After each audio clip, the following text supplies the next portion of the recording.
Y así como dijo Gaby de este proyecto Recorriendo los Orígenes de la Humanidad, donde la historia y el corazón y la cultura es el centro y el corazón de los viajes, ¿no?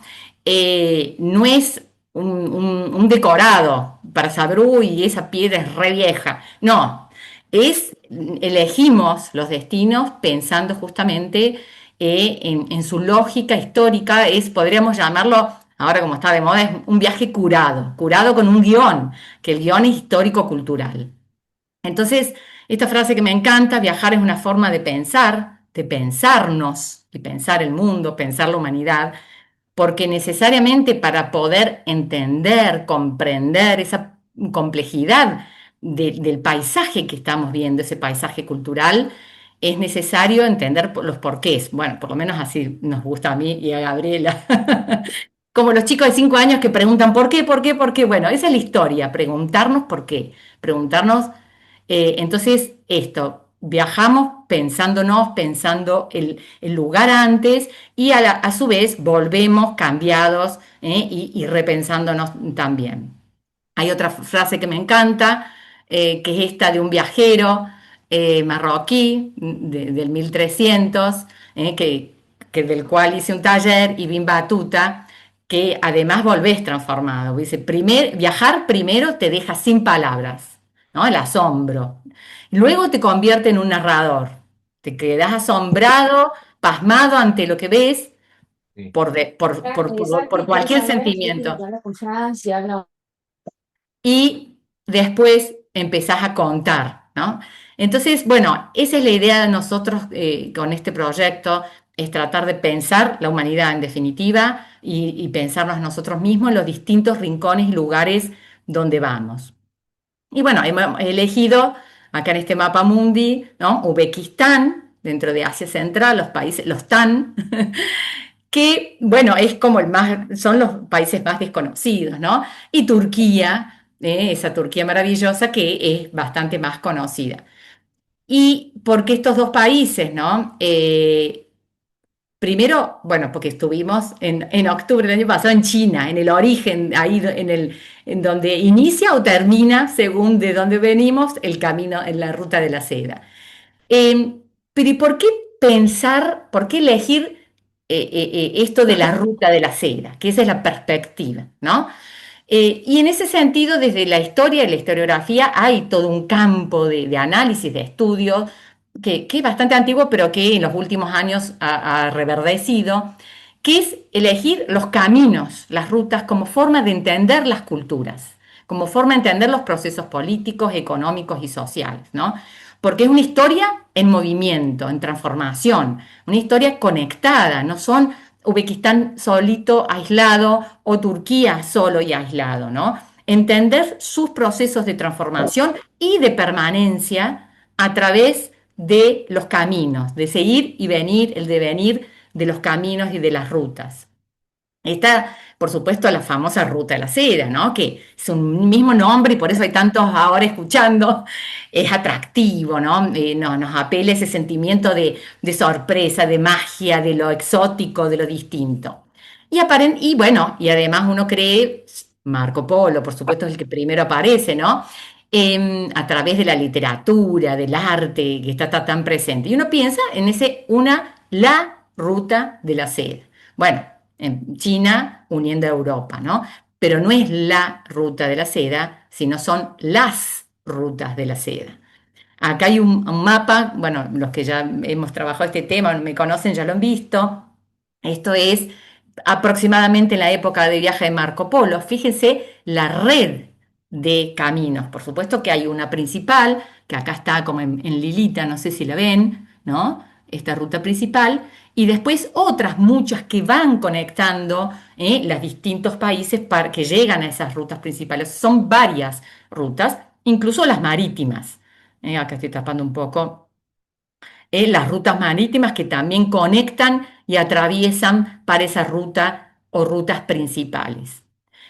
Y si hay algo importante es que, por supuesto, eso que uno apela a la ruta de la seda, ¿no? Como aquel elemento más simbólico en realidad, porque no era el único y ni siquiera en algún momento fue el más valioso, que era una ruta principalmente económica, pero acá lo interesante es que, bueno, se le puede llamar como una autopista de ideas, ¿no? No era una ruta de religiones, de lenguas, de tecnologías, de formas de entender el mundo, que eso hizo que fuera transformando y transformándose y mezclándose por todos los lugares donde atravesaba esa ruta.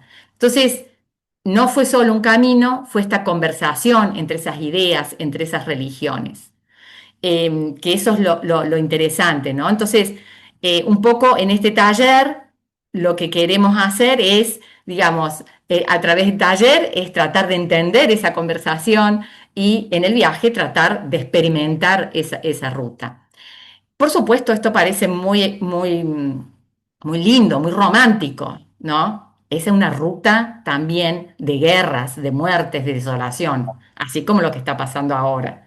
Esto, Vale. si hay algo a lo largo de la ruta de la seda como algo que une estos miles de años de la ruta de la seda, son los conflictos, las guerras, las destrucciones y luego las construcciones, ¿no? Construcción de nuevos estados, nuevos reinos. Y en esos momentos de construcción, por supuesto, estos caminos vuelven a florecer, a poder comerciar, y en los momentos de guerra y de destrucción, esos caminos quedan cortados o con peligros tan altos que nadie se anima a recorrer. Entonces, eso es lo que está pasando de alguna manera ahora.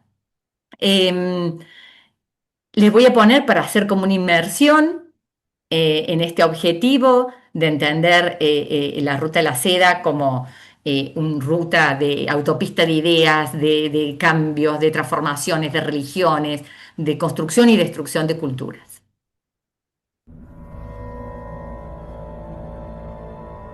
Eurasia, la mayor masa terrestre del planeta. Unos 10.000 kilómetros desde el Pacífico hasta el Océano Atlántico. Una distancia formidable incluso en el mundo de hoy. Y sin embargo, a lo largo de esas vastas distancias, los seres humanos hicieron realidad una de las mayores empresas de la historia: la Ruta de la Seda. Una ruta comercial extraordinariamente rentable. Y mucho más que eso. Durante miles de años, productos exóticos, nuevas tecnologías, ejércitos conquistadores e ideas brillantes viajaron a lo largo de la Ruta de la Seda.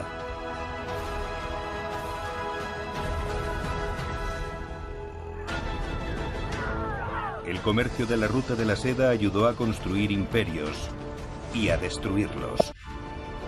Avivó el fuego de la revolución. Impulsó grandes exploraciones y forjó poderosos vínculos entre pueblos lejanos.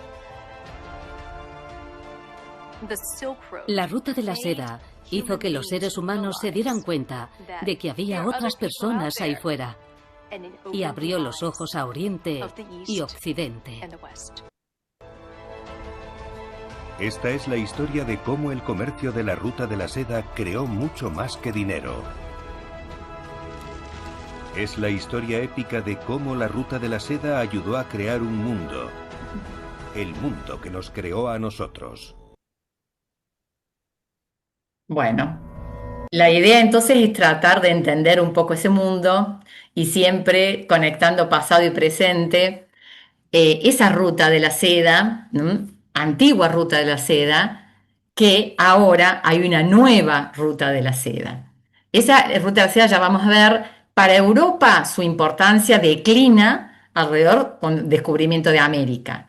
Vuelve a crecer en importancia en parte, en el siglo XIX, el imperialismo sobre Asia, pero reverdece ahora con este mago chino Xi Jinping, ¿no? ¿Por qué? Porque él lanza, hace ya un par de años, la nueva ruta de la seda. Entonces acá tenemos su objetivo por mar y por tierra, es conectar un cinturón, un camino, ¿no? La iniciativa de la Franja de la Ruta de la Seda, donde ustedes ven, va, digamos, aquellos caminos milenarios que fueron fundamentales, los vuelve a unir a través de una inversión monstruosa en infraestructura de puertos, de trenes, ¿no? De camiones, de inversión de China en todos esos puntos para justamente dispersar toda su producción y traer todos los recursos necesarios para China. Entonces, en ese sentido, ¿dónde va a lanzar la ruta de la seda? La lanza en Uzbekistán justamente. Allí es donde presenta este proyecto para que todo el continente asiático lo acepte y por supuesto hay conexión con América, ¿no? Entonces es este continente, que es el continente más grande, con más cantidad de estados, y acá ahí vemos a Rusia dominando y que fue imperial desde tiempo de los zares y también con Rusia, y justamente porque los países del Asia Central, ¿no? Kazajistán, Uzbekistán, Kirguistán, todos los TAN eran parte de las repúblicas socialistas soviéticas, pero habían sido parte ya del Imperio Ruso. Fines del siglo XIX, el Imperio Ruso conquista el Asia Central.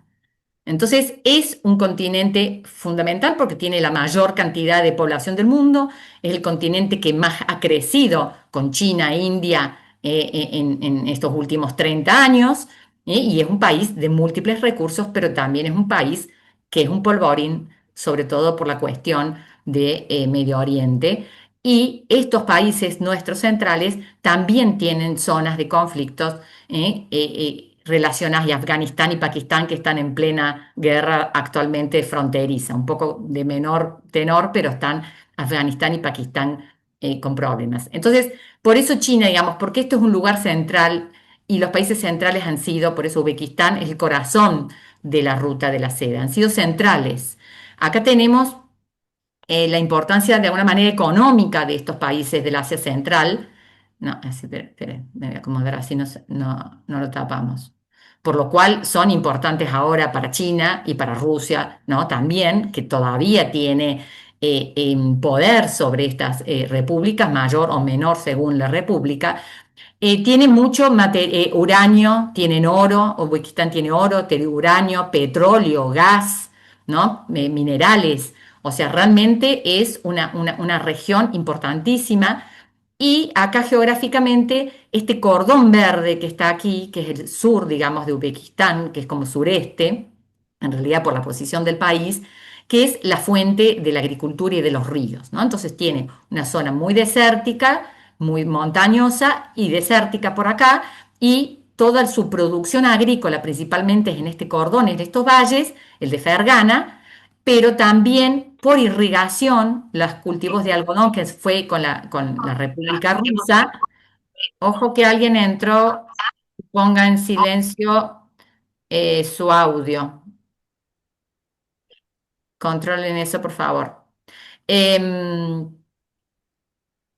Entonces, este mar de Aral, manejado principalmente por Kazajistán, se ha ido desecando, que tienen un gran problema por la irrigación para los campos, por los ríos, digamos, porque los ríos eran utilizados como para irrigación, entonces el mar Aral se fue secando porque no tenía los afluentes. Entonces, bueno, es una zona realmente importante desde el punto de vista geopolítico para China, para Rusia, también para Medio Oriente, ¿no? Este Medio Oriente, Irán, aquí tenemos que también era parte importante de la ruta de la seda, como un lugar también clave en esta conflictividad actual, producto también de esa larga historia de guerras y de ocupaciones entre ellos mismos y potencias extranjeras. Entonces acá Turquía y Uzbekistán. Esos son los dos países elegidos. Y entonces vamos a ver un videíto sobre Uzbekistán. Muy breve.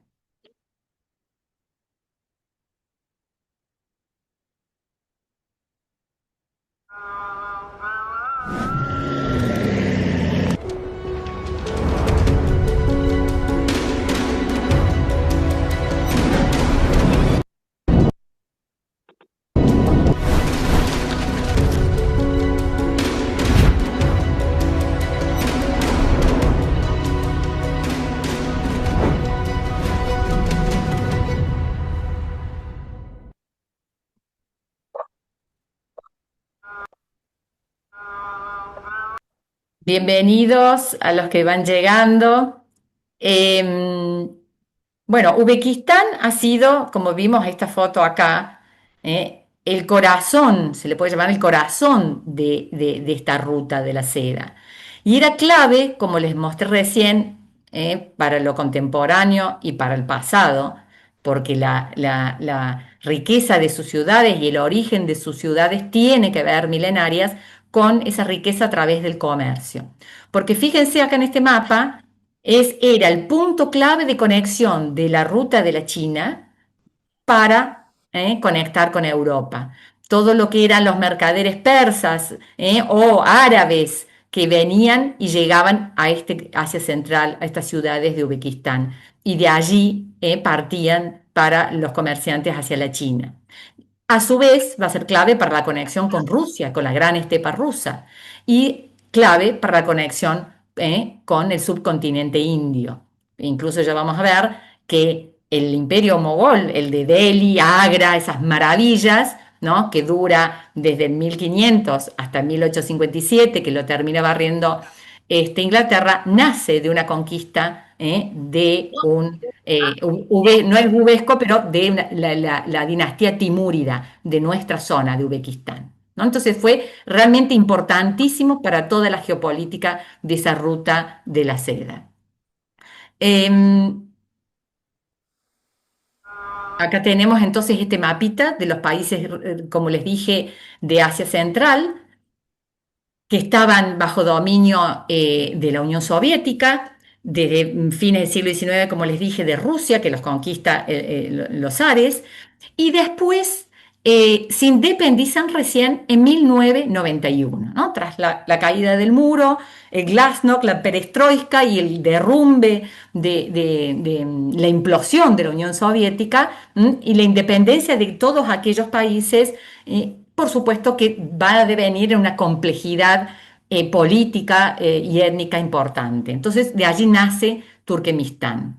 Entonces, fronteras de este Estado nacional, perdón, Turkmenistán, Uzbekistán, ya me estaba yendo de país, pero todos nacen en 1991 y las fronteras de todos se van a establecer a partir de 1991, en realidad en base a la frontera que la República Socialista Soviética les va a poner, porque allí recién con Rusia soviética es donde se van a establecer esas fronteras que no eran las tradicionales no es que existió Uzbekistán a lo largo del tiempo. Cuando fines del siglo XIX después los soviéticos la conquistan, los zares la conquistan, había tres canatos importantes, que es divisiones, reinos independientes en la zona de Uzbekistán, ¿no? Entonces, estas fronteras son muy modernas y contemporáneas. Entonces, como para ver esta Uzbekistán de hoy, es una república, ya no dice más que es socialista. La capital es Tashkent, tiene 3 millones la capital, la población es de 37.700.000 habitantes. Y bueno, tiene las distintas ciudades que son de Samarcanda, tiene 932.000 habitantes, Fergana, vamos a ir 791.000, Bujará 250.000. Y los idiomas, es el uzbeco, que es el idioma oficial. Ese idioma oficial uzbeco es determinado, lo pone los rusos justamente como idioma oficial, porque no era el idioma de toda la región.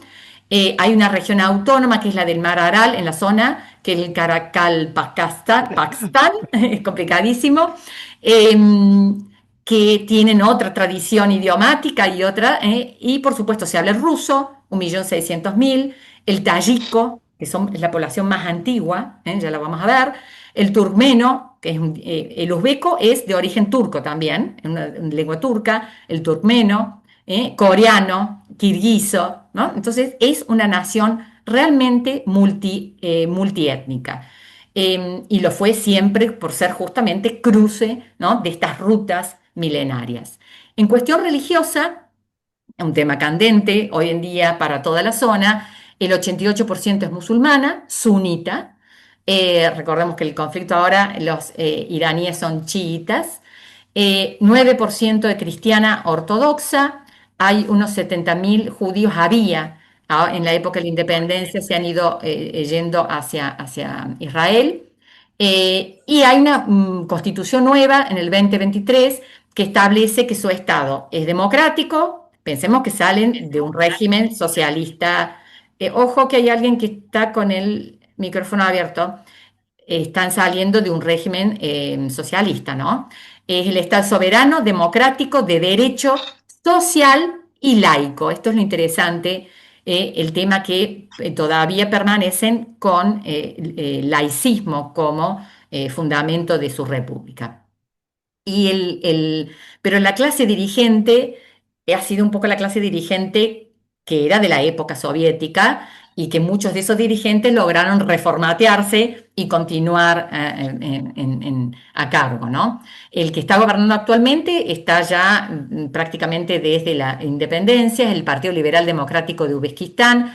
Su presidente es Shavkat Mirziyoyev, ¿ves? No soy muy que pertenece a ese partido, y es el que a partir del 2016 ha hecho la apertura de Uzbekistán al mundo y al turismo.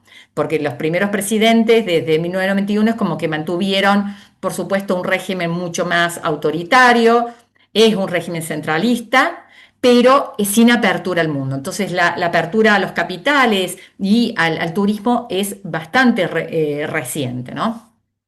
Algunos de sus productos principales, agricultura, silvicultura y pesca, tienen una industria, el 26%, ¿no? Es por industria, construcción y servicios en general.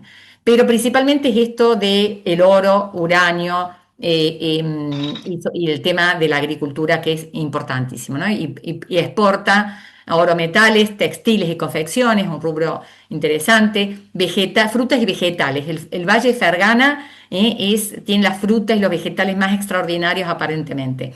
Fertilizantes y productos químicos, algodón, y energía, gas principalmente, y vehículos y maquinarias. De Uzbekistán vamos a estar recorriendo aquellas ciudades que han sido las más importantes en la Ruta de la Seda y que son también muy importantes, ¿no? Entonces, acá en estos vecinos elegimos Tashkent, que es la capital, de allí salimos, después el Valle Fergana, que está Kokand y Fergana, después vamos a Samarcanda, que acá está la Samarcanda, ¿no? Que todos los relatos de las crónicas de viajes quedan extasiados y sorprendidos, Bujará y Jiva, es acá, Jiva, o Kiva, ¿no? Hay diversas formas también de escribir. Todas estas ciudades, Jiva, Bujará, Samarcanda, Tashkent, tienen 2000 años, o sea, han sido creadas alrededor de el 500, 400, 600 antes de Cristo, ¿no? Entonces tiene una larga trayectoria. Por supuesto, su fisonomía ha cambiado a lo largo del tiempo, sobre todo cuando pasó Gengis Khan, ¿no? Ahí ya vamos a ver, cambia el panorama para muchas de las ciudades. Acá hice un poco de zoom, Kokand, Fergana, este es el Valle Fergana, que son los valles fértiles. Otra característica que hicieron los rusos es dividir, y cuando salieron, este Valle Fergana no pertenece, por ejemplo, Uzbekistán tiene en territorio del vecino una población, o sea, tienen territorios aislados y dentro de los otros vecinos, ¿no? Entonces, unos dominan las cuencas altas de los ríos y los valles los domina Uzbekistán. Entonces, hay una complejidad étnica y de recursos que unos dicen que eso ha mantenido en cierta paz. Hay conflictos por los límites, hay conflictos étnicos que antes no había, pero al mismo tiempo esto de ser interdependientes los ha mantenido con cierta calma, aunque el Valle Fergana ha sido muy fértil en cuestión de algunos islamistas radicales, sobre todo porque tenemos Afganistán muy, muy pegados, ¿no? Entonces, esas mismas ciudades las tenemos acá en este mapa de la antigua Ruta de la Seda, ese grande que yo les mostré del siglo XI y XII, por el cual transitó Marco Polo, y acá tenemos estas ciudades. Acá está, fíjense todos los nodos, aquellos les decía, la red de caminos y las principales rutas eran las violetas, ¿no? Entonces, estas ciudades crecieron al calor del comercio desde 500 años antes de Cristo. Tashkent, acá, Samarcanda, Bukhara o Bukhara, y estas dos ciudades, acá está Jiva, un poco más chiquitita, ¿no? Iban creciendo, esto es un mapa del siglo XII, según la época, una ciudad decrece o no en importancia. Por dar un ejemplo, esta Urgench y Hazorasp, que las vamos a ver derruidas, vamos a ver algunas ruinas, porque esas fueron asoladas por Gengis Khan. Y a su vez el curso del río cambia, entonces tuvieron que cambiar las ciudades, ¿no? Entonces esas son, ahora ya son ruinas. Entonces este camino va a ser importantísimo. Acá está otra vez en la formación de esas ciudades. Y acá les puse esto de la India, porque es lo que yo les decía, ¿no? De la importancia de Uzbekistán para el origen de la imperio mogol de la India, o sea, para ese gran imperio que domina hasta que llegan los ingleses y se van comiendo, lo que implica una gran parte de la cultura de la India de ese origen, ¿no? Porque esos, fíjense, están todos conectados. Acá está Delhi, ¿dónde estamos? Acá está Delhi, ¿no? Parece muy cerquita en el mapa, son unos cuantos kilómetros. Lahore, que es Pakistán, ¿no? Que tiene la misma, ambos tienen la misma arquitectura que vamos a ver en Uzbekistán, que a su vez es una arquitectura de origen persa, con tintes persas islámicos, esta cultura islámica, y justamente de la zona acá del Valle Fergana es donde era Babur el que va a conquistar, heredero de Tamerlán, que va a conquistar la India y allí se funde. Entonces estos caminos son también caminos de políticos de construcción y destrucción. Y vamos con Turquía. Bueno, Turquía es el puente entre Oriente y Occidente. Es más, ya saben todos que tiene territorio asiático y territorio europeo, ¿no? Entonces, así fue siempre corredor de todos los imperios de Medio Oriente que iban para allí, y creación de culturas y de imperios, ¿no? Acá tenemos también en este mapa la importancia de Anatolia, de Turquía, en esta gran ruta de la seda y en el desarrollo de los distintos imperios y la relación con sus vecinos, ¿no? Entonces, bueno, tenemos también un videíto para amenizar.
Bueno, esa maravillosa Estambul, previamente, ¿no? Recuerden, era colonia griega, Bizancio, después Constantinopla, ¿no? Después sede del Imperio Romano de Oriente o Bizancio, luego recién otomana, ¿no? Entonces, capital de tres imperios, el corredor de todos los ejércitos que iban y venían, ¿no? A conquistar. Y, por supuesto, el punto más importante de esta ruta de la seda, aunque ¿no? teníamos puertos en la costa del Mar Egeo y también acá que vamos a estar, Antalya, como un puerto también sumamente importante. Bueno, Estambul, esa ciudad mágica, pero Ankara es la capital a partir de constituirse como república en 1921. Por supuesto, acá está en esa construcción de la República Otomana, es Kemal Atatürk, que luego de de la Primera Guerra Mundial y cuando implosiona el Imperio Turco y quiere ser fagocitado por Inglaterra y por Francia, que logra el resto del territorio, origen también de este conflicto que estamos, uno de los tantos orígenes de este conflicto que estamos teniendo, va a llevar la capital Ankara. Y este es el otro monarca, digo no, presidente, es casi un monarca que está hace 22 años al frente de Turquía, ¿no? Y que, bueno, de alguna manera esa república laica de Kemal Atatürk ha sido corrida un poco, no ha podido del todo, pero ha logrado, digamos, hacer foco en su identidad musulmana. Kemal Atatürk va a ser esta identidad turca laica, incluso hasta persiguiendo a otras identidades como la griega, la armenia, y al mismo y ese Estado nacional turco ahora que quiere ser de alguna manera musulmán o pretende, digamos, tener esa identidad musulmana. El idioma oficial, por supuesto, es el turco. Tiene una población de 85 millones de habitantes, ¿no? Realmente es muy pujante, pero hay otros idiomas que quedan, ¿no? El griego, el armenio, el árabe, el ladino, el kurdo. Acá tenemos, ¿no? Estos distintos grupos étnicos que son, por supuesto, marginales y de alguna manera reprimidos. 98% musulmanes, en esta tensión que yo les explicaba entre un laicismo secular desde 1921, que está en tensión con un creciente un crecimiento de lo musulmán como fundamento del Estado, ¿no? Hay grupos de griegos ortodoxos, armenios, siríacos, católicos y judíos. Estas son las principales ciudades en cantidad de habitantes, ¿no? Ankara, 5 millones, Estambul, 14 millones, casi 15, Bursa, que vamos a ir, 3 millones, Izmir, 2 millones 900, Gaziantep, 2 millones, vamos a estar, y así Konya, 1 millón 200, vamos a ir, Antalya, 1 millón 60. Este corredor y este papel significativo en la ruta de la seda también va a estar reflejado acá en este mapa, ¿no? Porque va a ser corredor no solo este-oeste, sino hacia el continente africano y hacia Egipto, ¿no? Acá tenemos las grandes batallas de Ramsés II contra el Imperio Hitita. Entonces, este corredor también ha sido fundamental en esta ruta de la seda y como ven acá en violeta, este sería en este 1200 el eje principal, pero después tenemos todos los otros ejes, sobre todo el de Capadocia, que va a desembocar en el puerto marejero y acá tenemos, por ejemplo, Antalya, ¿no? Entonces, eso es lo que vamos a hacer. De Mardin, que es famosa por las novelas turcas, pero es sumamente antigua, ya vamos a ver. Sanliurfa, que está acá, donde estaba Abraham. Después Gaziantep, y después vamos hacia la Capadocia, este lugar que vamos a estar por Kayseri. Vamos a ver, por supuesto, ya vamos a ver todas las cuevas. Konya como centro principal de uno de los imperios selyúcidas musulmanes más importantes. De allí vamos a ir a Antalya, este puerto fundamental, que hay, por supuesto, griegos, romanos, helénicos, todas las civilizaciones por acá han pasado, todos. Y de allí vamos a llegar hasta Alania, también muy importante, y vamos después a Pamukkale y Herápolis, ¿no? Aquellas famosas termas donde eran lugar de veraneo no solo de Roma, sino de los griegos helénicos. Y después pasando, vamos a Éfeso, aquella primer ejemplo de la influencia de los griegos, colonia griega, Esmirna, para pasar a Bursa, primera capital de los turcos otomanos, ¿no? Que finalmente conquistan Constantinopla en 1453. Bueno, ese es el itinerario. Estas ciudades, bueno, acá está un poquito más cerca, ¿no? De esas, Mardin, Sanliurfa, vamos a pasar Halfeti, está acá el Éufrates, Fíjense, todo esto es el corazón del origen de los pueblos y las civilizaciones, ¿no? Eso es lo que tiene de importante.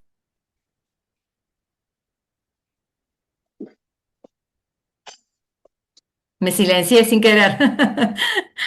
Hola Silvia, ¿ahí me escuchan? Bueno, Sí, Sí, perfecto. Bien, bueno, y luego sigue Antalya, Pamukkale, bueno, lo que mismo les puse recién, pero un poquito más, con más zoom. Y acá la tenemos, ¿no? Esta era la ruta de la seda del año 1200. Acá está Mardin, ¿m? Edesa, que es Sandiurfa, fue importante también acá para el Antiguo y el Nuevo Testamento, para los musulmanes también. Y acá tenemos Antalya, acá tenemos Konya, ¿m? Acá que dice Cesarea es Kayseri, que también fue importantísimo para el Imperio Seleucida. Y después, por supuesto, Éfesos, Esmirna, y ya Bursa y Constantinopla. ¿Qué nos importa y para qué sirve entonces este itinerario que vamos a hacer de la Ruta de la Seda, Uzbekistán y Turquía, ¿no?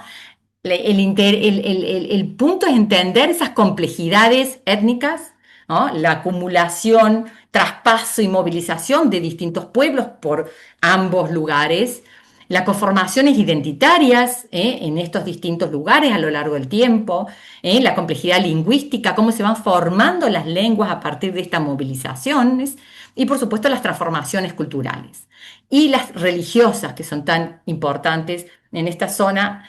Nacen las grandes religiones y tienen contacto con las otras filosofías orientales.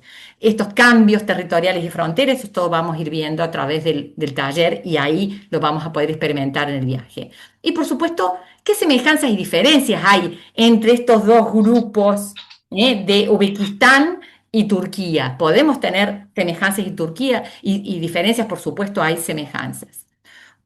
Una de esas semejanzas y tiene que ver con el origen de estas culturas y estos pueblos para Asia Central, pero también, como vemos, para todas las otras culturas europeas, incluso de la India, es la dispersión de los pueblos, famosos pueblos arios, ¿no? De indoeuropeos, indoarios, que es esta gran, arriba del mar Caspio, esa cultura yámana. Por supuesto hay distintas discusiones históricas acerca del tema, pero en general ha sido un lugar que ha sido centro de esta dispersión de los distintos pueblos arios hacia Europa y acá tenemos nuestro lugar, fíjense esta línea violeta, hacia la India, la cultura védica los primeros, la cultura del Indo.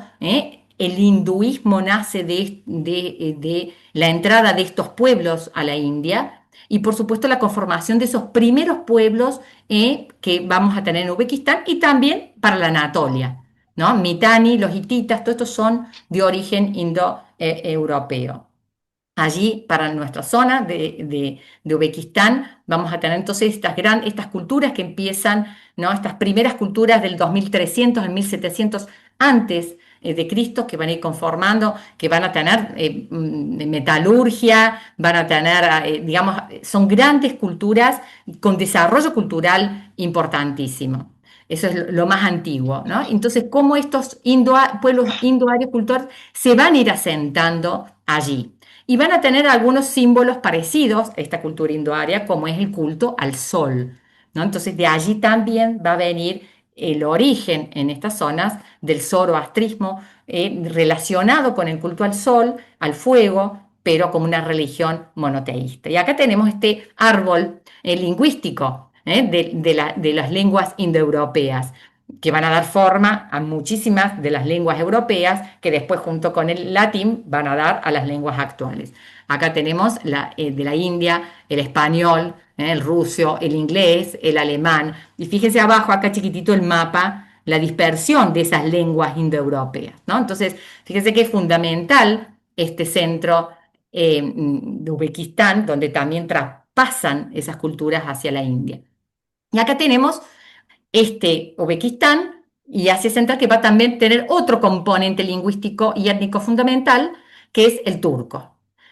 Acá tenemos las lenguas turcas. Hay varias lenguas de un tronco madre, hay distintas lenguas de ese origen turco, y así va a haber distintas camadas de pueblos de orígenes turcos. Los otomanos que conquistaron Turquía, digamos la Turquía otomana, no es lo mismo que el pueblo uzbeco, que es uno de los pueblos fundamentales para Uzbekistán, pero son todos de origen turco, ¿no? Entonces acá también tenemos la dispersión acá tenemos Uzbekistán, ¿no? De las distintas lenguas turcas. Fíjese, con colores distintos son dialectos o pertenencias distintas.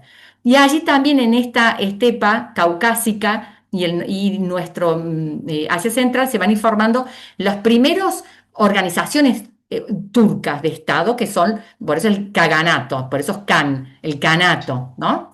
Y acá tenemos ya, por ejemplo, 700.000 distintos kanatos que van a ir conquistando esta zona. Corasmia, que es esta zona alta de Uzbekistán, va a ser de origen iranio. Entonces, se van a ir mezclando en territorio estos grupos étnicos uzbecos, que son de origen turco, que ahora son el grupo dominante y la lengua dominante, los tayikos, que eran los de indoeuropeos originales, digamos, y los iranios originales, que también están en Persia, por eso Irán, ¿no? Son distintas familias que van a estar presentes sobre todo en las ciudades, Samarcanda, Bujara, Khiva, que era el lugar donde, más fuerte de los iranios. Rusos, ¿no? Por supuesto menos, porque vinieron, y bueno, y otras. Ese es el componente. Acá les agregué el componente, porque está circulando, ¿no? No me voy a dedicar a Irán, pero simplemente para repensar las complejidades étnico-religiosas, así como Uzbekistán tiene su diversidad, también el actual Irán tiene una complejidad, porque en esto de las disputas y de los, digamos, que están en contra del Estado Islámico, están buscando en su pasado, ¿no? Está el que no somos árabes, somos persas, y volver al Shah, digamos, al hijo del Shah. Entonces, esto de rescatar su legado pasado antiguo persa, de origen indoeuropeo, de alguna manera también se está simplificando el relato, porque evidentemente el 61% de la población es de origen indoeuropeo, persa, indoeuropeo, pero hay otros turcos, que son los azeríes, hay kurdos, que es indoeuropeo, pero que, bueno, tienen distinto grupo étnico y religioso, y después los árabes son solamente el 2% en realidad. Lo que pasa que tienen el territorio donde están todos los pozos petroleros, pero fíjense que en realidad los opositores al régimen están diciendo no somos árabes, como si el régimen, porque son islámicos, representaran a los árabes. Y acá está otra vez eso, distinguir. Árabe no significa que seas islámico, y el actual gobierno de la República Islámica de Irán no son árabes, son muchos azeríes. Entonces, eso es como para tratar de complejizar el aspecto. Los árabes en Irán no tienen el poder político y son una minoría que ha sido perseguida por ese poder político.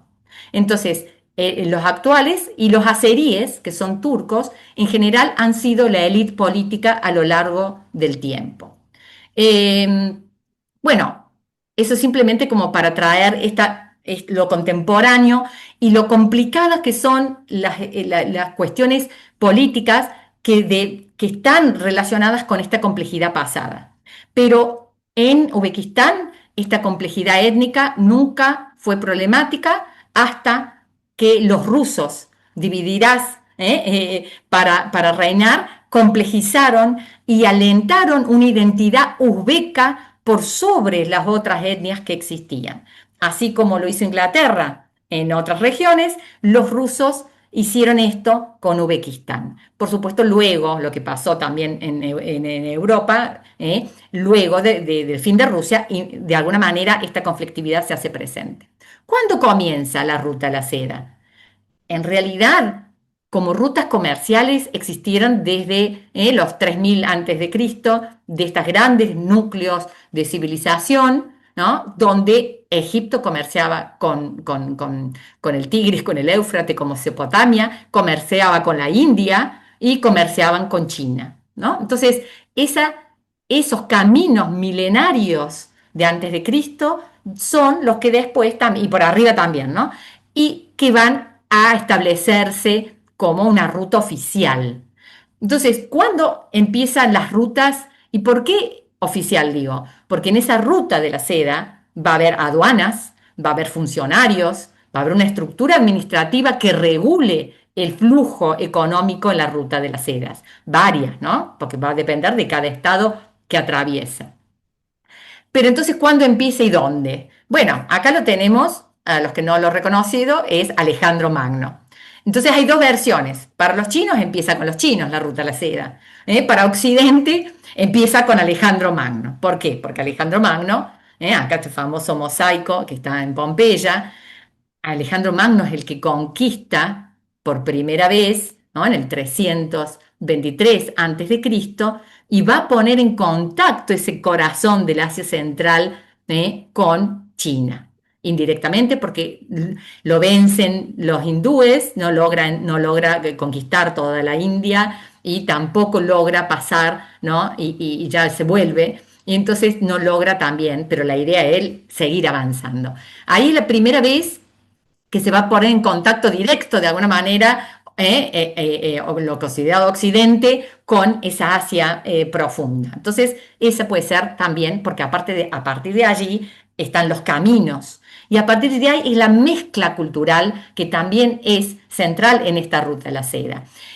Acá es interesantísimo por dar un ejemplo, ¿no? De cuando muere Alejandro y se divide en el imperio, ahí queda un reino griego, se llama Gándara. Ese reino griego va a ser el que le ponga cara y esculturas al budismo, a Buda que había nacido sin rostro, donde se lo ponen aquí en ese reino con una toga griega, va a ir hacia Uzbekistán, la zona de Asia Central, allí lo van a estudiar y de allí nace uno de los primeros que va a entrar a la China para expandir el budismo. Entonces, Alejandro Magno sí es el origen desde Occidente de esta conexión con Oriente y la construcción de estos caminos y estas rutas que van a ser importantísimas para este comercio. El otro lado es este emperador, el primer emperador de la China, Qin Shi Huangdi, en el 221 a.C., un poco después, así formalmente, porque necesita caballos, necesita aliados en contra de los pueblos esteparios que lo invadían.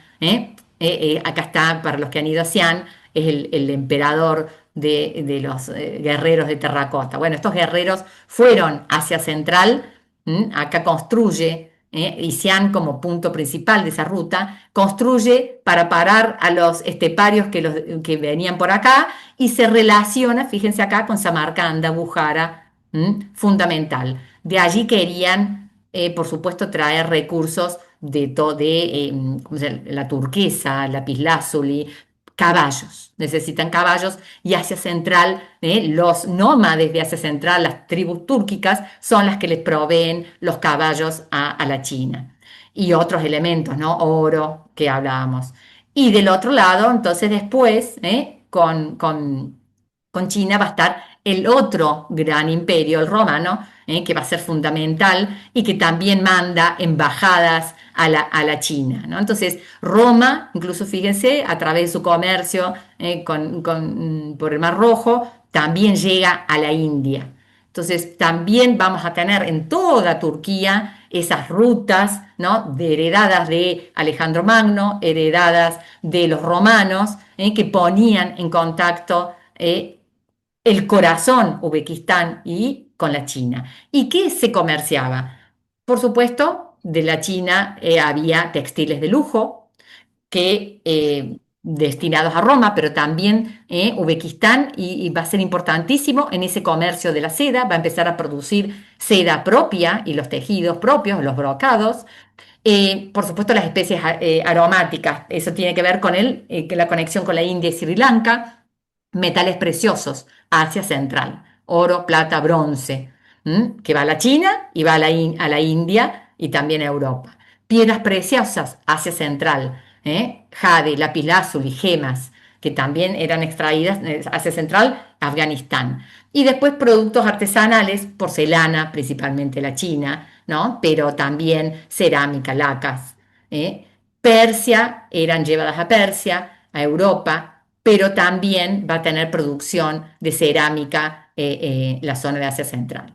Por supuesto, caligrafía, todo de la China, ¿no? Lo que hace la transformación, caligrafía, el papel, la pintura, la poesía, la seda, la medicina, todo eso va recorriendo este camino de la seda. ¿Y por qué les pongo esto acá? Porque también esos caminos son los caminos culturales y religiosos. Y entonces estos iranios, esos pueblos, van a ser el origen para la zona de Asia Central, Uzbekistán, Irán, del zoroastrismo, esa religión y este libro sagrado, el Avesta, que se habla de 1500 años antes de Cristo, 400 antes de Cristo, y a Zoroastro, que fue su profeta, ¿no? No se ponen de acuerdo, pero 600, 500 antes de Cristo, que es una religión sumamente importante, que va a ser fundamental hasta la llegada, es la religión oficial para el imperio persa y para Uzbekistán y toda esa zona, hasta la llegada del Islam, ¿no? Entonces, no es menor la importancia del zoroastrismo e incluso después su dispersión también en otros lugares. Acá tenemos, con respecto al zoroastrismo, cuando estas ciudades que eran fundamentales, Khoresem, el reino que eran fundamentales en este transcurso hacia Rusia, China, de la ruta de la seda, allí hay algunos templos zoroastristas y se dice algunos que nacen allí el zoroastrismo, ¿no? Entonces es bien importante. Acá está Khoresem, esa zona transoxania, Khorasan son los primeros reinos antiguos que produce el mazdeísmo o zoroastrismo. El budismo, también con la ruta de la seda. ¿Y por qué nos importa? Porque, bueno, a través de este reino griego va a llegar a Uzbekistán, Samarcanda, Bujara, allí va a ser estudiado y después de allí van a salir monjes que van a ir hacia la India, hacia Siam, por la ruta de la seda, fíjense, ¿no? Esta ruta es interesantísima entonces. Otra vez más, Uzbekistán y la zona como corazón. Y después tenemos al cristianismo que se expande hacia Oriente de la mano del nestorianismo, que es digamos, uno de los ritos que después es catalogado como distinto al católico, ¿no? Y allí fíjense otra vez la dispersión, porque en Persia y en esta zona los acogieron y llega hasta la China que los hemos visto, ¿no? Acá mira, fíjense, Samarcanda hay un patriarcado, ¿eh? Ahí y están todos los lugares donde están los cristianismos nestorianos. Fíjense la mezcla, ¿no? Bueno, este es otro. El nestorianismo va a convertir a las tribus mogolas al cristianismo.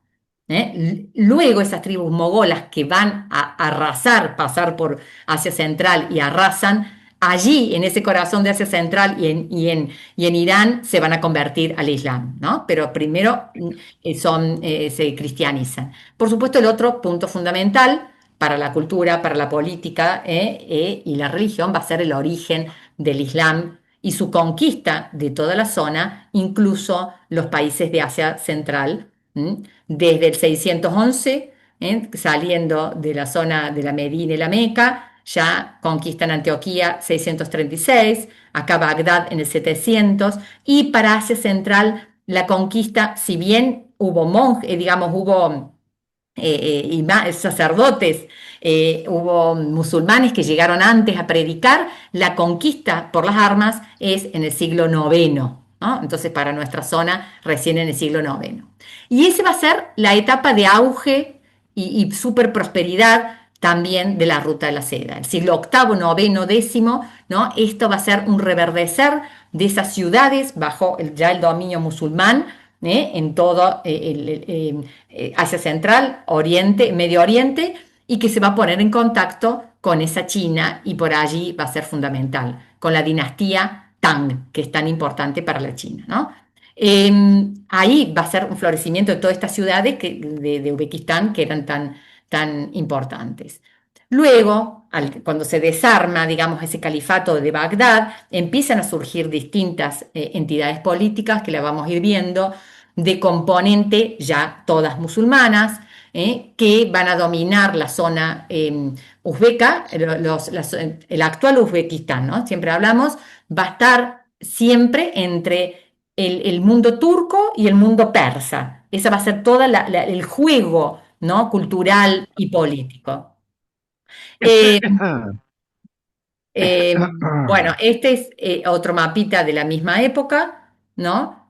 Previo a la llegada de Gengis Khan. Y acá tenemos a Gengis Khan, ¿no? Saliendo de Mongolia y arrasando con todo a su paso, llegando a las puertas de Istambul, ¿no? Y sus herederos, que van a ser los que terminen conquistando otra parte. Acá tenemos para Samarcanda y otras ciudades, salvo Bujara, las arrasa, ¿no? Y luego de que arrase con esa ciudad de Samarcanda, va a tener pegadito un sitio arqueológico que va a ser la ciudad original, ¿no? Jiva también es destruida, estas otras que yo les decía que ahora quedan ruinas, van a ser destruidas y luego reconstruidas por los herederos del imperio mogol, ¿no? Acá tenemos este imperio mogol, ya fíjense hay otros, los distintos vecinos, llegan hasta las puertas, ¿no? Los mongoles, donde ya hay otras tribus túrquicas, allí otros sultanes musulmanes, y acá es la herencia. Y para nuestra región, ¿no? Está el imperio, va a estar como dividido, el Kanato de Chagatai, perdón, que hay gente que se suma, el actual territorio uzbeco, recuerden entonces que las fronteras son, uno dice Uzbekistán es siglo XX y XXI, pero anteriormente era una región, tenía más que ver las lógicas de ciudades y reinos que de fronteras. Entonces estos son los distintos canatos que van a quedar ya islamizados del imperio ese mogol. Y después allí se van a mezclar para nuestro territorio con los turcos. Entonces van a ser turco-mogoles. Y de esa mezcla de turcos con mogoles va a nacer un de los grandes imperios importantes. Bueno, esta es otra mezcla. O sea, el Chagatai, fíjense, va a estar Bukhara, Samarcanda, todo esto va a estar bajo este caganato que está incluida Rusia, ¿no? Esa Samarcanda van a nacer entonces de este personaje, Temerlán, que es digamos, va a ser uzbeco-mogol, digamos, de esa mezcla que viene, y va a construir uno de los imperios más grandes también para la época, de alguna manera queriendo reconstruir este imperio mogol. Va a estar por todos lados, Uzbekistán lo considera el héroe más importante, no solo actualmente, sino los rusos fueron los que empezaron a rescatar esta identidad antigua importante para los uzbecos, ¿no? Teniendo como base a los uzbecos, porque Tamerlán va a ser uzbeco-mogol, pero van a sacar, ellos van a empezar a reconstruir los sitios arqueológicos, las ciudades, o sea, los rusos son los que alientan ese nacionalismo uzbeco en Uzbekistán que antes no existía. Acá está en el lugar de su nacimiento, que hay todas unas ruinas, bueno, hay todo un lugar importantísimo. Y acá tenemos su gran imperio, ¿no? Él se larga a conquistar, parece que era, bueno, así tipo Gengis Khan, lo considera, ¿no? Alejandro Magno, él y Gengis Khan es de alguna manera esos personajes centrales para acá, ¿no? Y esta es toda la extensión de ese imperio timúrida y los lugares hasta donde fue a guerrear, bien entrada Rusia, la India que la arrasa, pero se vuelve, ¿no? Por supuesto, fíjense, entonces realmente es importantísimo. Dura de 1370 al 1507.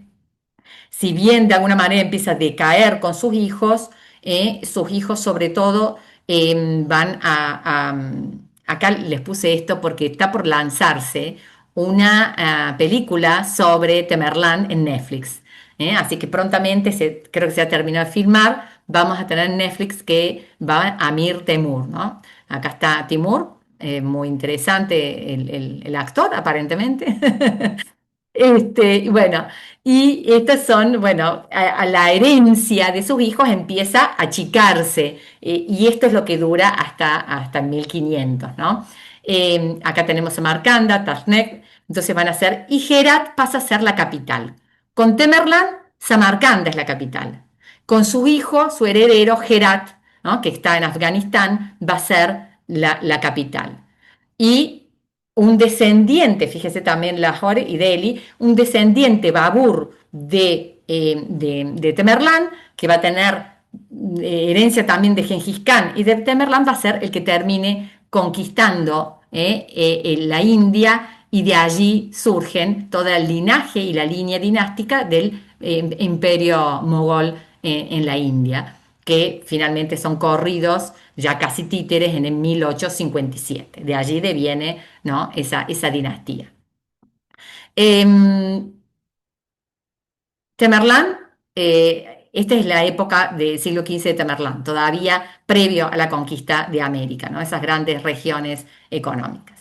Vamos a poner entonces, para presentar ese Uzbekistán y un poco un paneo de las distintas ciudades, este videíto y de la rica tradición. Uzbekistán tiene una riqueza artesanal muy, muy interesante.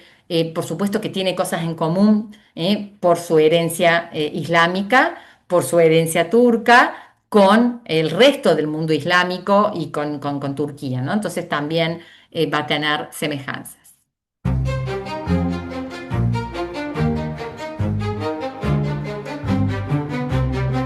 UNESCO muhofazasiga olingan obyektlar qanchalik soni ko'pligi bu O'zbekistonda tarixni Está boyligi, subtitulado. qadimiy davlatligi va o'ziga xos alohida madaniyat va merosga egaligi bilan ajralib turadi.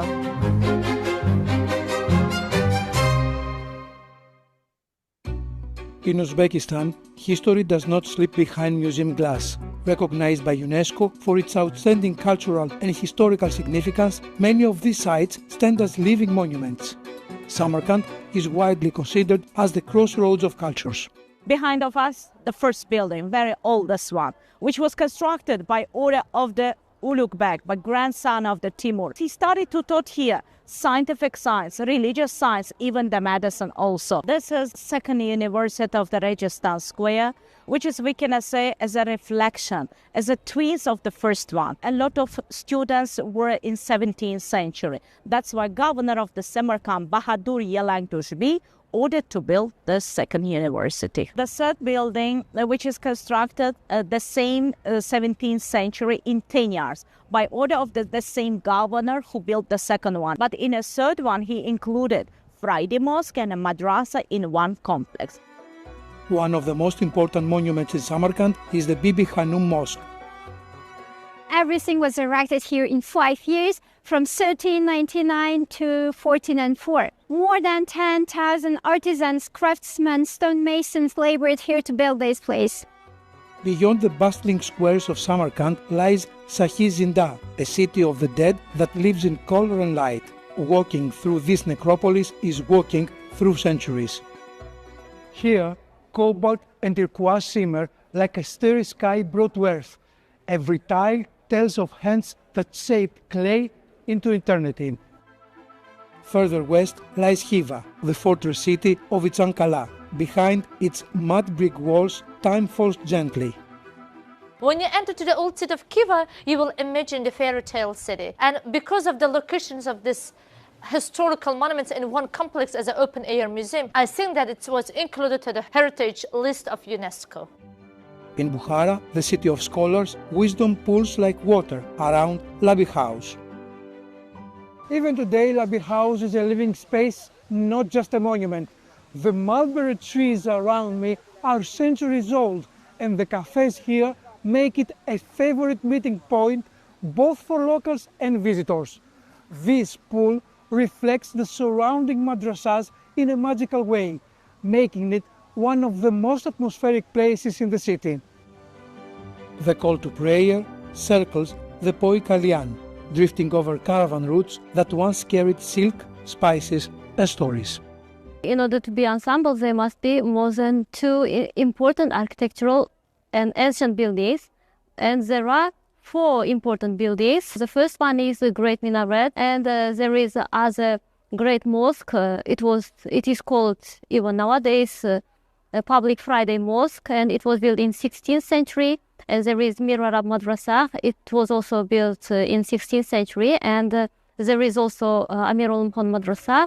And the Ark of Bukhara still remains a fortress of time, guarding centuries of power, faith and life. But Uzbekistan's heritage is more than its cities. It also lives in the Sarafsan-Karakum corridor, where caravans once carved pathways across deserts. In the Navoi region, ancient mosques such as Tegaron whisper of travelers who crossed the sands. Çünkü ishlarga xum ko'mi jamoatchisi xumni akush sado beradi, o'zidan sazo chiqaradi. Shu sazo chiqargani uchun masjidni 4 kun joyga o'tirib bir-biringiz gapirsangiz ham bemalol eshitasiz. In the ancient heart of Karmana, close to Navoi, the Kosum Seikh complex stands like a quiet prayer shaped in brick and sky. Devorning o'rta qismida vakum joyi mavjud. Bu yilning 4 faslida ham binoning ichki namligini, ichki haroratini bir xil namlikda saqlash uchun shunday qurilgan.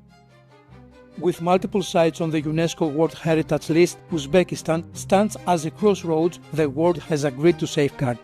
UNESCO may mark these places on a map, but the Silk Road itself carries the true signature, a journey still unfolding, always ready to guide the next traveler toward its endless horizon.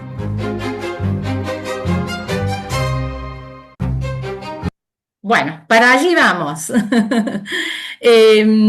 Simplemente, bueno, estas ciudades entonces, la mayoría han sido también reconstruidas a partir de los rusos que digamos, las pusieron en uso de nuevo. O sea, hay toda una época de reconstrucción. Mucho de ello está reconstruida, ¿no? Bueno, las ciudades ya las fuimos viendo.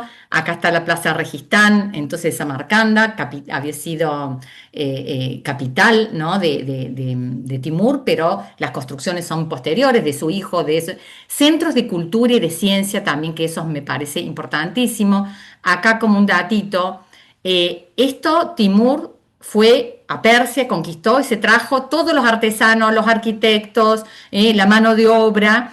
Y por supuesto, la influencia, tenemos en Irán el mismo tipo de azulejos vidriados, azules, de una larga trayectoria persa antigua, pero la estructura del formato islámico, la arquitectura islámica y la representación, ¿no? También tienen en común Uzbekistán, Irán, y también lo va a tener la India. Pero lo distinto es que Uzbekistán ha tenido siempre un islamismo más moderado. Incluso ha tenido libertades como esta. Se supone que no se puede representar en la arquitectura islámica, no se puede representar a los humanos ni a las figuras, por lo menos en la arquitectura y en las madrasas. Y acá sí. Entonces siempre fue más allá, después de que la conquistó Rusia y estuvo bajo los soviéticos, que no tienen, digamos, que son laicos, siempre ha sido donde esta mezcla con las culturas turcas, mogolas, iranías antes, dio una mezcla que hizo que ese Islam que penetró y que se mezcló fuera menos riguroso. Bueno, acá tenemos esa maravilla, ¿no? de las mukabas, que son este formato, ¿no? que están, por supuesto, todo el mundo islámico la tiene en Sevilla, Córdoba, ¿no? Pero este tema de estos ladrillos con cerámica vidriada, que es tan importante y tan característica. Miren, esta es la puerta de Ishtar de Babilonia, que están en el Museo de Berlín, por supuesto, ¿no? Pero tienen entonces, y acá es lo interesante de ver estas mezclas que les hablo y el por qué. Entonces, Persia, Irán, Bagdad, el mundo musulmán que conquista Persia, esos árabes que conquistan se hacen persas en realidad. La cultura que va dominando es la persa, pero con una representación obligatoria, geométrica, floral, islámica. Y eso es lo que va a predominar y lo que también vamos a ver en Uzbekistán, es la tradición del cerámico vidriado.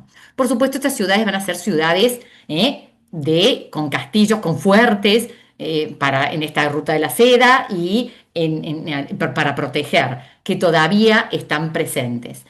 Acá Bujara, fundamental, nacimiento de Avicena, ese gran médico, ¿no? Que va a ser clave para la medicina, su tratado de médico van a ser cerca de Bujara, va a desarrollar su vida también, y en Bujara va a estudiar, va a ser como un autodidacta, las bibliotecas de Bujara. Entonces, tenemos que Uzbekistán y estas ciudades también son centro y faro de cultura importantísima. Entonces, Avicena va a ser de Bujara, acá está una de estas cúpulas maravillosas. Después vamos a estar en Jiva, ¿no? Jiva también va a ser una ciudad que tiene la muralla antigua, y que acá tenemos otro personaje, porque hay varios, ¿no? Porque el algoritmo, ¿no?, que nos está rigiendo ahora la vida con las redes, nace de este buen hombre. En su tratado y su estudio era un álgebra matemático. Álgebra y algoritmo vienen de Al-Khwarizmi, que según la historia de la matemática actual occidental, dice que es el matemático más grande de su tiempo, ¿no? Y una de los más grandes de todos los tiempos. O sea que realmente tenemos entonces centros culturales importantísimos, los hijos de Timur, que conquista y destruye, pero también construye, van a ser focos de cultura. Tenemos acá, fíjese, las murallas, ¿no?, de Jiva, esto es también por dentro, las madrazas. Como estamos de tiempo súper, súper atrasados, así que este videito no lo voy a pasar, pero bueno, también de Jiva sale el camino que nos lleva al desierto y a estas ciudades abandonadas. Acá están las yurtas. Recuerden, Uzbekistán siempre también tuvo esta doble inserción. Los valles fértiles, donde los iranios que venían de las estepas se asentaron y empezaron a cultivar, y la permanencia, ¿no?, de los esteparios, los turcos, las tribus turcas, que tenían una vida nómade, siempre con que estaba esa relación. Bueno, entonces estas son del antiguo Khoresem, el desierto, y estos son los fuertes y las ciudades que eran fundamentales en esa ruta de la seda y que fueron destruidos, ¿no?, como Kisil Kala, que fueron destruidos después. Así hay varias de esas, ¿no?, que vamos a conocer tres de ellas. Y otro punto fundamental para la cultura de Uzbekistán, pero también de todo el mundo musulmán y de los persas, es la famosa pintura de miniatura, ¿no? La famosa miniatura persa, que en realidad se llama así, que va a tener tres influencias, y esto es interesante para ver el peso de la ruta de la seda. China, por supuesto, antigua, antes de la llegada de los musulmanes, también va a tener que ver con Bizancio, ¿no? Pero entonces esta miniatura persa, Uzbekistán va a ser también un centro importante de desarrollo de estas miniaturas. Bueno, acá les puse un ejemplo de la vida de Mahoma ascendiendo a los cielos. Y esto mismo va a tener el desarrollo del imperio mogol en la India, porque Babur y los uzbecos la van a llevar a la India, ¿no? Entonces, así que esto también es importantísimo. Vamos a tratar de visitar un taller que en Uzbekistán donde se hace ese desarrollo. Bueno, yo les propongo, para poder levantarnos, es retarde, pero me queda Turquía, pero vamos a hacer un alto de 5 minutos para poder tomar un café y estirar las patitas. 19:55. A las 20 horas, no se vayan, no se desconecten. Yo pongo en silencio y apago la cámara y pueden así estirarse un poquito. A las 20 los veo.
Siempre tengo menos mal que tengo gente memoriosa en el grupo.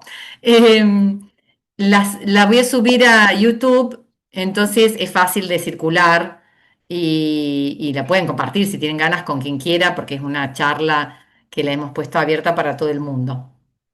Em, para los que recién entran, hicimos la primera parte, la ruta a la seda, Uzbekistán, pero siempre con una lógica de ir y venir y macro regional y global. Y ahora les cuento que como los tiempos son tiranos y como verán a mí me gusta hablar y es tanto lo que hay que para decir, por supuesto, porque es muy grande los recorridos y es un pantallazo que, bueno, Turquía lo hice más pantallazo todavía, porque de alguna manera para presentar este taller y el viaje es lo más conocido dentro de todo Turquía que Uzbekistán, ¿no? Entonces, bueno, vamos a compartir. ¿Está grabando? Sí, está grabando.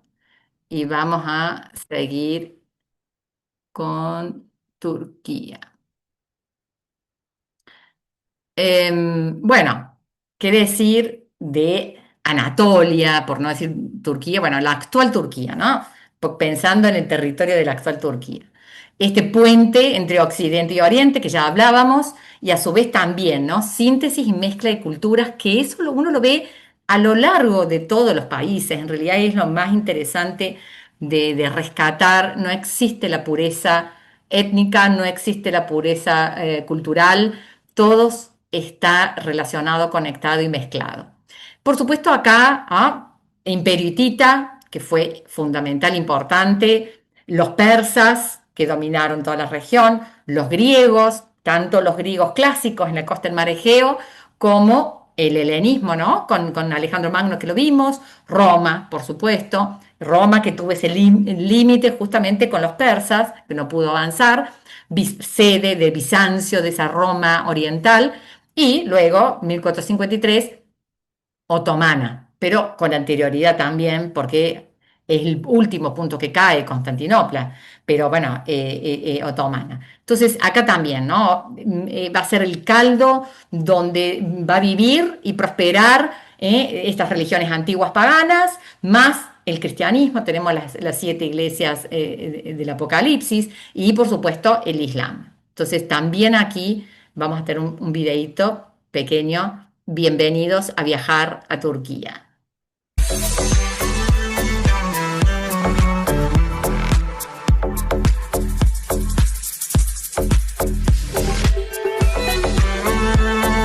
Ciudades antiguas.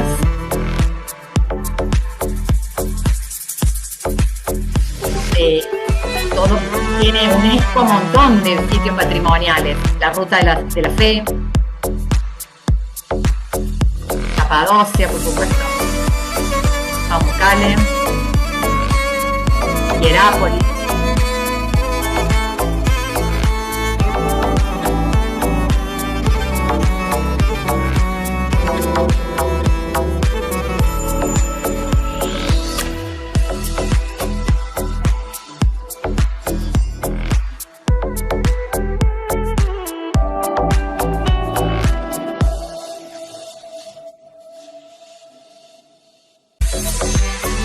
Bueno, ¿preparados?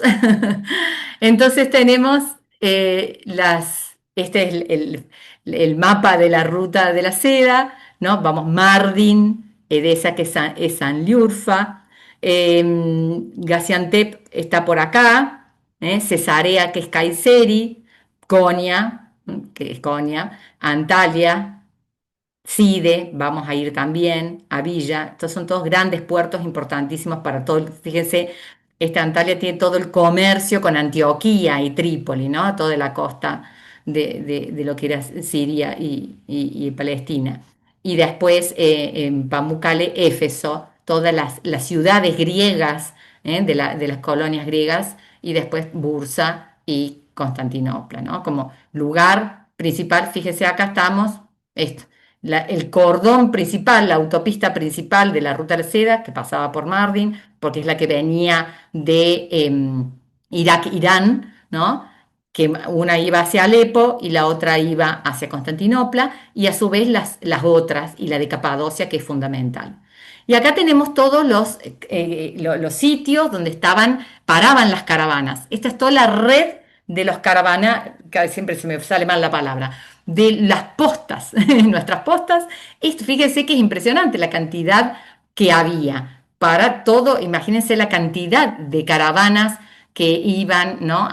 Fíjense, acá está el puerto de Antalya y Alania, y por supuesto hacia Constantinopla, y toda esa Capadocia llena de los carabazares. Eso es, los carabazares. Acá tenemos, bueno, ¿no? Esa es puesto en contexto, esa conectada con todo. Fíjese, acá me interesaba este salto a la red comercial, cultural, europea, y a la red oriental, ¿no? Entonces, este camino, esta red de caminos, donde Turquía es ese puente que conecta ambos mundos. Y nos vamos a ir también, porque es importante la Anatolia, la zona, a ver, espere. ¿Por qué es importante esa zona de Anatolia que vamos a visitar? ¿No? Porque es el corazón del origen de la agricultura, y que va a pasar, fíjense acá, es en rojo, 9.500, 7.000, incluso anterior, ahí es como el origen de la agricultura. Y se va a dispersar hacia Europa, justamente como puente, y hacia África. Allí está justamente, y vamos a estar en esos sitios antiquísimos, que uno de esos es Göbekli, ay, se me traba la lengua, Göbekli Tepe. Pero hay varios tepes, no lo puse. Hay muchos de estos sitios arqueológicos que han ido rescatándose en la actualidad, y se habla de 10.000, 11.000 años, 9.000, ¿no? Que son los primeros sitios, incluso se habla, que son sitios sagrados antes del establecimiento sedentario de las poblaciones. Por eso es sumamente importante ir a este lugar, ¿no? Porque es, en definitiva, lo más antiguo, el corazón de la mayor antigüedad de estas rutas milenarias y de la construcción de culturas y civilizaciones y de dispersión, ¿no? Esta es la foto. Bueno, en realidad esto está sin techar, esto es una foto de otro sitio, me parece, porque el Tepe está completamente techado. Acá sí puse todos los otros sitios de la misma antigüedad, ¿no? Entonces, fíjense, este es el corazón más antiguo cultural, junto después con, por supuesto, Egipto, pero es más antiguo que algunos restos de Egipto, estos sitios. Ese corazón va a ser el corazón del imperio hitita. Y allí también nosotros no vamos a ir, porque ya no nos daba el tiempo, tenemos que estar solamente un mes en Turquía. Y el corazón de esta Siria, ¿no? Porque el Tigris y el Éufrates son los que derraman, ¿no?, toda la cultura mesopotámica, así que también allí va a ser importante desde ese punto de vista. Y por supuesto tenemos la Capadocia. Entonces, el corazón Mardin, Sanliurfa, Halfeti, el río Éufrates, Gaziantep, como aquellos lugares de 9.000, 10.000 años, porque luego, por supuesto, pasaron, ¿no?, hititas, para allí los egipcios también, en sus correrías contra los hititas. Después vinieron las romanos, griegos, romanos, etc., ¿no? O sea, hay una acumulación imperial. Y después tenemos Turquía, acá la Capadocia. La Capadocia como ese corredor, acá tenemos por supuesto la famosa globos, que vamos a ir también.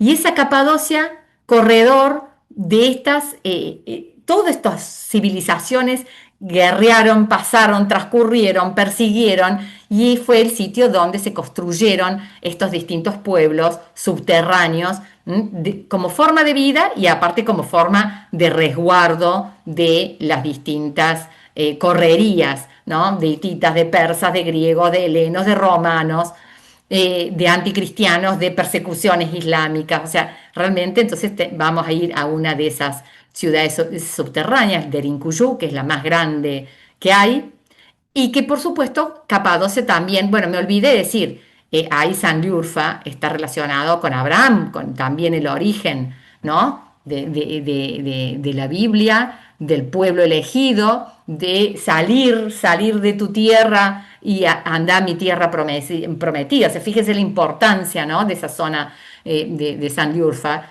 Y entonces ya en su versión cristiana, ¿no?, ese pueblo ya cristiano, en Capadocia vamos a tener todas las iglesias, esta es la iglesia oscura, las iglesias escondidas, que van a estar allí presentes. Capadocia fue muy importante justamente en este origen de este cristianismo primitivo, así como la zona de las 7 iglesias del Apocalipsis, de Éfeso, Pérgamo y las demás, y también en épocas de persecución romana, vayan a estar allí presentes, y también en épocas de persecución luego a veces con los grupos musulmanes.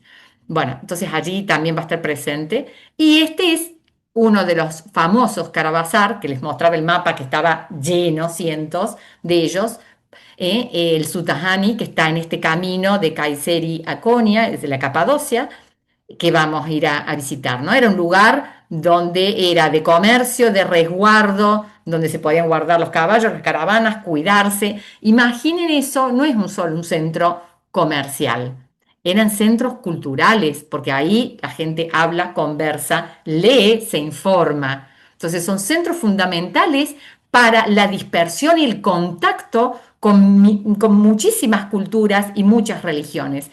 O sea, son hervideros de cultura y de tradiciones y de mezclas.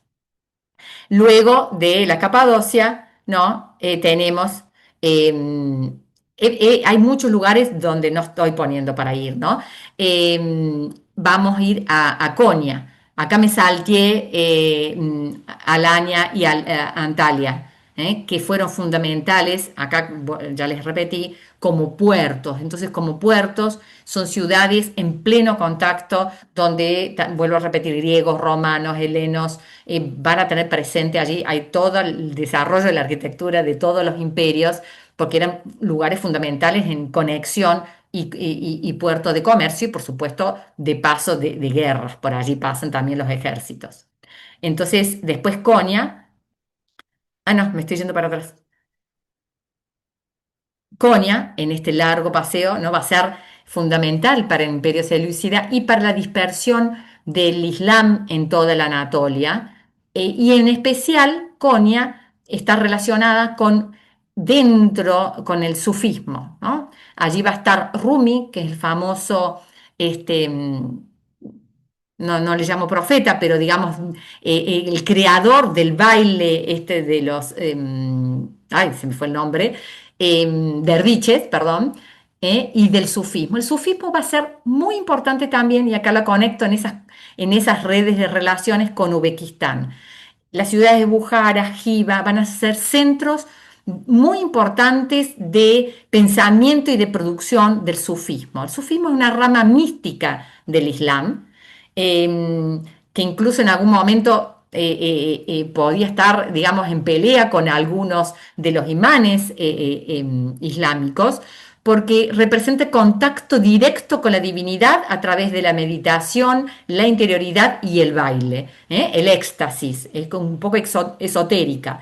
Entonces, el sufismo es fundamental en la rama filosófica mística, y fue Uzbekistán uno de los puntos muy importantes de desarrollo de las escuelas sufíes. Hay grandes personajes sufíes que están en la zona de Uzbekistán, y acá en Konya, Rumi, ¿no?, en 1207, donde se visita, esta es Konya, se visita el lugar donde muere. Él llega de chico acá y desarrolla toda su acción, además de que es un viajero, ¿no?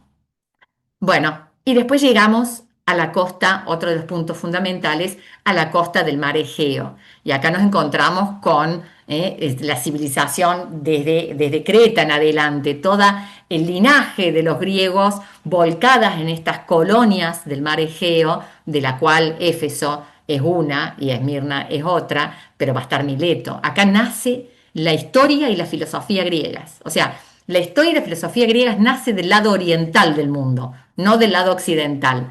Justamente por estar en contacto con estos diversidad de religiones, de filosofías, de gente que va y que viene, allí se pone la gente a pensar. Así como yo les dije, viajar, el viajar es pensar, así en estos lugares se nació la filosofía y la ciencia y la historia griega. Entonces ahí teníamos Éfeso.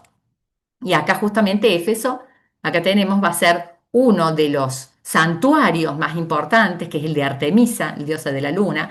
Teníamos otro, Pérgamo, ¿no? Troya, pero Éfeso va a ser el santuario que iba todo el mundo conocido, iba al santuario de Artemisa, todo el Mediterráneo, ¿no? Y el interior también de Anatolia iba al templo de Artemisa que alrededor del templo de Artemisa se generó por supuesto, como todo peregrinación y que llegan peregrinos, miles de peregrinos, se genera todo un circuito económico y de intereses comerciales que son los que se ponen en contacto directo y en choque con Pablo cuando va a predicar, ¿no? Acá y que lo persiguen, ¿no? Entonces, acá tenemos esas famosas iglesias de las primeras cristianas, ¿no? Y Éfeso va a ser una de ellas, que lo ponen como punto principal de evangelización justamente por la fuerza que tiene para todo el mundo pagano Artemisa.